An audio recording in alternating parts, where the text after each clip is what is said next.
আমি সবাইকে স্বাগত জানাচ্ছি জালালাবাদ অ্যাসোসিয়েশনের এই অনুষ্ঠান। আমরা এই সম্মেলন করছি প্রথমবার। 70 বছরের জীবনে জালালাবাদ অ্যাসোসিয়েশন 70-72 বছরের জীবনে এই প্রথম হচ্ছে,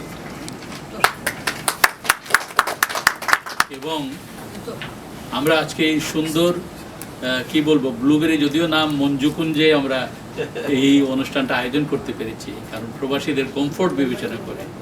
এই জন্য আমরা আনন্দিত আপনাদেরকে নিয়ে। আমি কার্যক্রম বিশ্লেষণ করব না, আমরা এই অনুষ্ঠানটা কিভাবে সাজিয়েছি এটুকু একটু বলব আপনাদের। আজকের এই অনুষ্ঠানটা আমরা প্রথম পর্বে আসলে অ্যাকচুয়ালি আমরা সাংগঠনিক লোকজনকে নিয়ে এসে সাংগঠনিক আলোচনাগুলোই করবো, এবং আমরা দেখছি পৃথিবীর বিভিন্ন দেশে স্বতঃস্ফূর্তভাবে জালালাবাদ অ্যাসোসিয়েশন গড়ে উঠছে।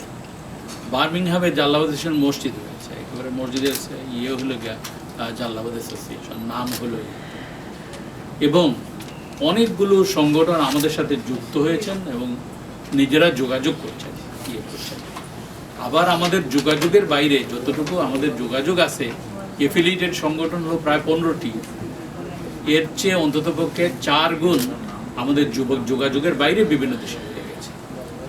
তো সুতরাং আর যদি আমরা সহযোগী সংগঠনগুলো ধরি জালালাবাদবাসীর, তাহলে পরে এই সংখ্যা আরও অনেক বেশি হবে, এবং এটা ক্রমশ পৃথিবী ছোট হয়ে যাওয়ার প্রেক্ষিতে আমাদের মধ্যে যোগাযোগ ইত্যাদি বৃদ্ধির প্রয়োজনীয় হয়েছে। আমাদের যোগাযোগের ক্ষেত্র হবে 2-3 ধরনের। একটা যোগাযোগের ক্ষেত্র আমাদের নিজেদের সংগঠনের ভিতরে, যেগুলো আমাদের এফিলিয়েটেড সংগঠন, আর এর বাইরে পৃথিবীব্যাপী সিলেটিরা অনেক সংগঠনে যুক্ত আছেন। বিশ্ব সিলেট সম্মেলন এবং আগরতলা, কলকাতা, সিলেট সম্মিলনী এবং বিভিন্ন জায়গায়, ভারতের 12টি জায়গায় তারাও আজকে এখানে আগরতলার সিলেট সম্মিলনীর লোকজন আমাদের এখানে অবজারভার আকারে এসেছেন আমাদের ইয়েটাতে। এবং ক্রমশ যে আমাদের সংগঠনের বিস্তৃতি ঘটছে, সেই বিস্তৃতিকেও আমরা কয়েকটা জায়গায় নিয়ে যেতে চাই। আমরা আজকের এই আলোচনা এবং ইত্যাদির মধ্যে প্রথম নিয়ে যেতে চাই সাংগঠনিক বিস্তার এবং শৃঙ্খলা এবং যোগাযোগের মধ্যে। দ্বিতীয় পর্যায়ে নিয়ে যেতে চাই আমাদের সকল কল্যাণমূলক কার্যক্রম।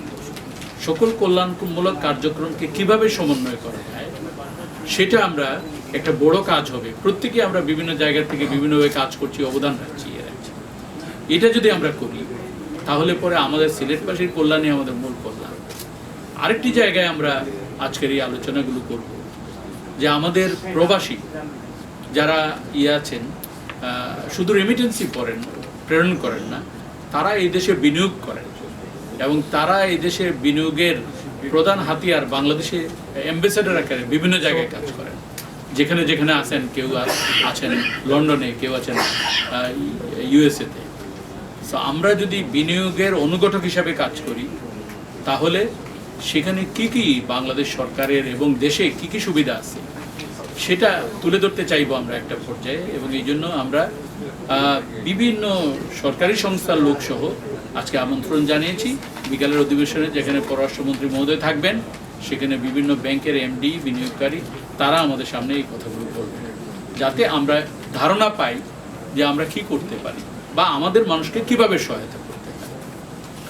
তারপরে আরেকটা বিষয়, আমরা সিলেট হই আর জালালাবাদবাসী হই, আমরা কিন্তু বেসিক্যালি আমার জাতীয় উন্নয়ন চাই, এবং আমার জাতীয় উন্নয়নে আমাদের অগ্রাধিকারগুলো নিশ্চিত করতে চাই। আমাদের 4 লেন সড়কই হোক আর যে কোনো কিছু প্রবাসীদের ভোটাধিকার হোক। তো কাজে জাতীয় উন্নয়নের পাশে আমাদের সমস্যাগুলো সম্পৃক্ত করে আমরা যাতে অগ্রসর হতে পারি, সেই জন্য আমরা এমিনেন্ট সিলেটিস 6টার পরের অনুষ্ঠানে সব মন্ত্রীবর্গ, পরিকল্পনা মন্ত্রী, আমাদের এক্সপার্টেড মিনিস্টার এবং আমাদের প্রাক্তন অর্থমন্ত্রী এবং আমাদের অনেক গুণীজন আছেন যারা ব্যক্তিক পর্যায়ে অবদান রেখেছেন, ব্রিগেডিয়ার মালিক সাহেব, এবং এদেরকে আমরা সম্পৃক্ত করে বিকালের আলোচনাগুলো করব। তো সুতরাং এই আলোচনাগুলোতে আপনাদের অংশগ্রহণের সুযোগ থাকবে, পরামর্শ দেওয়ার সুযোগ থাকবে, থাকবে, এবং সকল যারা প্রতিনিধি দল আসছেন তারা। এরপরে আমার বক্তব্যের পরে এবং আরেকটা একজনের বক্তব্যের পরে তখন আমরা যাব ওই যে ভিত্তিক, আপনারা যারা বিভিন্ন দেশ থেকে আসছেন তাদের পরিচিতি এবং তাদের কার্যক্রম তুলে ধরার জন্য আমাদের সভাপতি মহোদয় আমাকে অনুরোধ করেছেন। তো সুতরাং সেটা হলে আমরা এবং এরপরে আমরা যাব জালালাবাদ অ্যাসোসিয়েশন কি কি বিস্তারিত কাজ করে, কি কি ক্ষেত্রে কাজ করে সেটুকু এবং সহযোগিতার ক্ষেত্রগুলো আমরা চিহ্নিত করি। এটা হলো আমাদের আজকের কর্মসূচি এবং অবশ্যই এই কর্মসূচির ফাঁকে ফাঁকে আমাদের নিজেদের ব্যক্তিগত আদান প্রদান ইত্যাদিও সম্ভব হবে। এই যে সুযোগ আমরা নিলাম, মালয়েশিয়া জালালাবাদ অ্যাসোসিয়েশনের সাথে ফ্রান্সের জালালাবাদ অ্যাসোসিয়েশনের কর্মকর্তাদের কখনো দেখা হয়নি। আমরা সুযোগ নিলাম যে আমাদের সরকারের বিভিন্ন গুরুত্বপূর্ণ মানুষ আছেন, তাদের সাথে দেখা হয়নি আমাদের বিভিন্ন ক্ষেত্রে ব্যাংক, বিমা এবং অনেক তরুণ প্রজন্ম ব্যবসায় এগিয়ে আসছি, তাদের সাথে আমাদের কারো দেখা হয়নি, বা বলে একজনের হয়েছে, আমার হয়েছে, আরেকজনের হয়নি।